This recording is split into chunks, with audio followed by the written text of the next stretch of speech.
Hey everybody. I've seen it a couple times, but a lot of people don't really know how to use the generator, and while I believe the best way to make villainous cards is by hand on Photoshop, GIMP, whatever, um, the generator definitely is a great tool, and I think it really can make some beautiful cards. So I thought I would spend a little bit of my time today just uploading a video of how you can use it, because some people don't really understand some people really don't understand how how it works. So with that being said, when you download the Villainous generator, you will get a folder. I think it'll be the Villainous card generator. It'll have this, I'll have everything but this. Don't mind this. This is another Villainous system. So what you're going to want to do is you're going to want to enter the Villainous card generator. A good tip that you should have is that you should have multiple folders for every single one of your villains that you want to do, and well, that you've had. Because if we look over here, we have Garfield, we have all the bases, we have my boiler, like all the put the text documents in there, put your references, unless you do it online. But this is how I do it, keep it all organized. This is also where I keep all the bases. So if I would go into Photoshop here, let me close it up real quick. If I would go into Photoshop here, geez, that's not what we're on. We go into Photoshop here and we pull out this. Here we have bases, plain and simple, right there. This is a very old base I have. It's not that good, but that's what it is. That's what I use, that's what I do. And keep in mind, I'm also not the golden standard. A lot of people use spreadsheets. I use notes. I use the notepad here. I use a notepad here to write down myself, and I'll explain that in a second.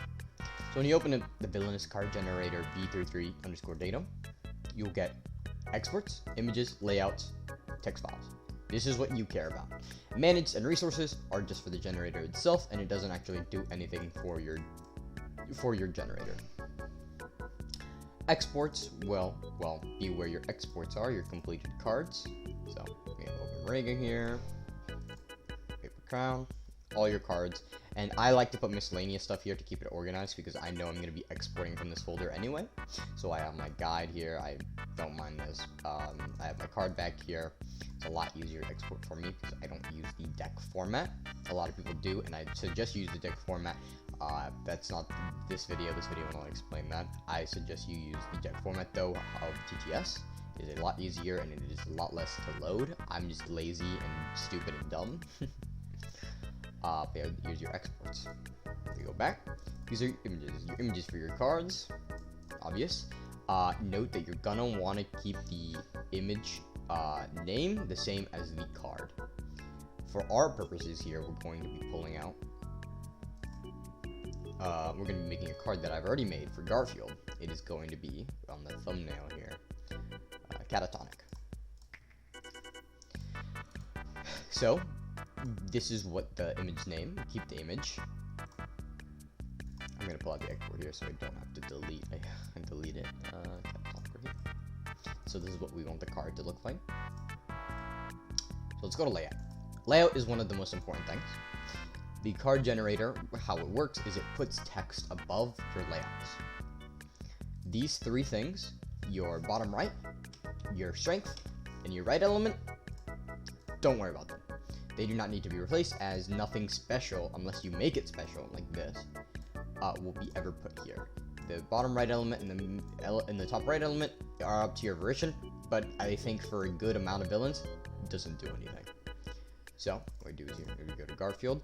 The four special things that you will need is your fate deck, your villain cost, your villain deck, and your villain strength. All of these will be needed to make it a functional deck. And they also need to be named the same thing every time. That's why I have folders in here for each different one, because I don't want to be going through every single time and renaming it, and keep it saved in folders. That'll be your best friend. So what we're gonna do, not Garfield, we're gonna go Garfield. put it in layout, and then it should recognize it. Next is the most important part. We have text files. Same thing. Keep all your folders named what it wants. This will not recognize anything. Actually, this does need to change real quick. All the text files, it will not be read unless in the folder, but it's, again, good to keep it there to organize it. So, but for our purposes, I'll be making it from scratch just to show you. So what we're going to want to do is we're going to want to do a text document and put cards. Put cards. That is the name that it will recognize it under. Now, a lot of people do use a spread on OpenOffice or Google Office or whatever it's called. I don't personally do that because I'm stupid and dumb and I like Notepad.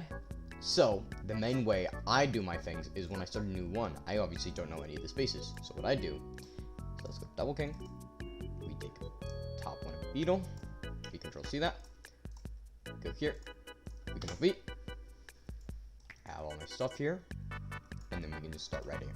So, we put the catatonic, this is the cost, this is the strength. If there is no strength, there will obviously be no strength symbol. Let's change to effect. A 0 means a villain card. A 1 means a fake card. The rest of these slots here, you'll just have to experiment, but they are the bottom right element, the top right element, etc. It is very easy to break it when it's with all these spaces. So, let's pull up catatonic and what we want. Let's pull out the export here. So, we're going to delete all this. Make sure you do not delete any spaces and just delete the required text. So, let me put this on my second monitor here. You may perform actions that are covered by a hero at your location until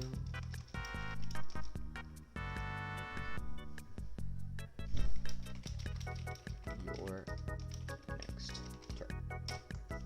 Keep in mind, this is not a grammar video. If something is wrong there, this is not a grammar video. That is going to be on you or whatever you can put in the villainous things.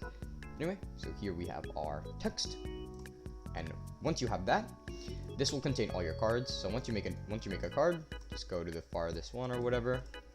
Make sure you're not intruding on any of the spaces. Just control the space. Copy and paste your base again. You could copy and paste as much as you want, and then and then just continue. It'll keep going down the line. However, we don't want a second card here. We just want catatonic. Make sure you save. And it's an easy. I have a bookmark here, but it's also you can go back and then click the villainous card generator. Once you click it, I'll load for a second. It wants to. There it is. You didn't see it there, but let's press it. There it is. There's catatonic. Here's some extra features that are included with the villainous card generator. Go back to text files. There's bolded keywords. This is how you choose what gets bolded because it's all automatic. All the things are automatic. Hero, whatever, etc. All of it is automatic. So what you do is, here's an example. We have monarchs. Monarchs. You do all the variations of it so it can recognize it. So let's do something like cat, cats, and then cat, right? And that will recognize it. And let's actually put that on our thing. Let me get. Did I store catatonic back in this? Yeah, I did. All right. So let's actually put that on our card here. And let's say it's a cat, right? We might say, well, now it's not going to be colored. That's why you go to color keywords. Colored keywords for me has worked a little bit weird, so it might not work right now. But what you do is you get the hex code that you want, hashtag the line, and then you just copy paste whatever you have. So we go into Photoshop here. Let's say we want cats to be blue. Sorry about that. So you press I, whatever system you're using. Let's say we want cat to be blue. let's go there, let's go there. You get its hexadecimal code. You can also just look this up, but I'd rather just use Photoshop because it's right there. Then we do a space, we do a hashtag, we copy and paste its hexadecimal, do that, and then cat, cats, cats, cat. Oh, we had the Beetle name. Whoopsies. And so, we do that. We generate it. And there you go. We have cat right there as a card type. And bolded. This will also bold it in text, like heroes and everything like that. If your villain has a weird background color and you want a different font color, easy as pie. You just copy this hashtag. I don't know, done that. Oopsies. Oh no, it didn't. Okay, that's fine. Okay, so hashtag. Oopsie, there's not hashtag. So we do a hashtag. Boop. Save that. And there you go. Now all your text, even your cost, everything will be blue or whatever color you want it to. Obviously, this is not anything, so don't forget. I'll delete that. And I'm also gonna delete cat. I don't like. That's gonna fuck up Garfield whenever I update him. But the keywords, colored keywords, gone.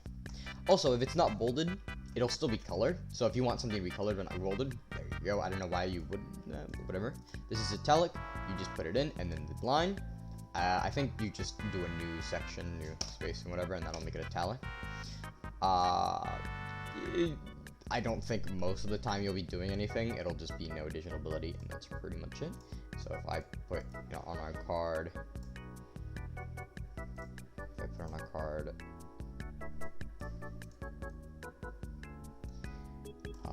no additional ability, and we generate it. Oopsies, did I fuck up? Oh, capital A, that's why. Sorry about that. There you go, it'll be italicized.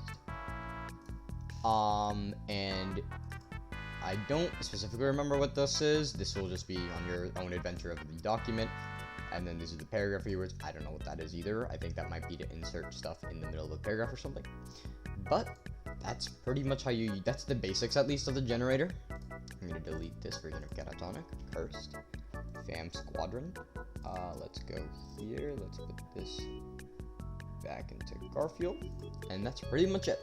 If you ever need help, there's a guide right here, and you can read it and you can study. But this was the video guide on how to use the Villainous generator. Thank you all for watching, and I hope you all have a great day.